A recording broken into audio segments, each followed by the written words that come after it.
दोस्तों, मैं दिनेश की ओर आप सबका स्वागत है न्यूज़ टाइम के अंदर। अमेरिका के फेडरल बैंक ने, जो कि उनका मेन बैंक है देखा जाए तो, जैसे भारत का रिजर्व बैंक है, उन्होंने एक लिस्ट जारी की है जिसमें इंडिया को करेंसी मैनिपुलेटर की लिस्ट में डाला गया है।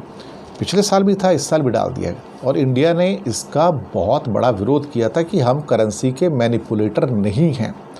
लेकिन अमेरिका ने कहा कि आपने करेंसी का जो एक्सचेंज होता है उसमें आपने छेड़छाड़ की है, उसमें आपने मैनिपुलेशंस की हैं, इसलिए हम आपको वॉच लिस्ट में डाल रहे हैं और आप मैनिपुलेटर्स हैं, one of the manipulator in the world, जो कि डॉलर के ऊपर मैनिपुलेशन करता है। उनका एक क्राइटेरिया ये है कि जब भी एक कंट्री के पास उसका जीडीपी का 2% से ज़्यादा फॉरेन करेंसी हो जाता है, ख़ास तौर से डॉलर हो जाता है, तो वो वॉच लिस्ट में आ जाता है, वो करेंसी मैनिपुलेटर बन जाता है। इंडिया में ये जो है अभी 5% हो चुकी है और उसके बाद भारत का तो हमेशा एक स्टेटमेंट होता है।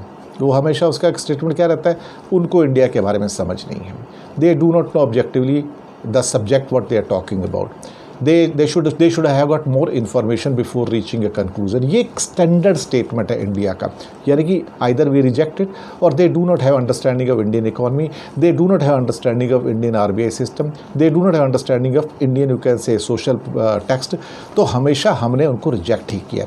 हम कोई चीज़ एक्सेप्ट करती नहीं है, लेकिन अमेरिका इस बात पर अड़ा हुआ है। पिछले साल भी अड़ा था कि तुम्हारा जो ख़ास तौर से you are one of the biggest currency manipulator in the world. चलिए साहब, अब हम क्या, बाहर के लोग भी कहते हैं कि यू आर ए मैनिपुलेटर, हम क्या कहेंगे। धन्यवाद।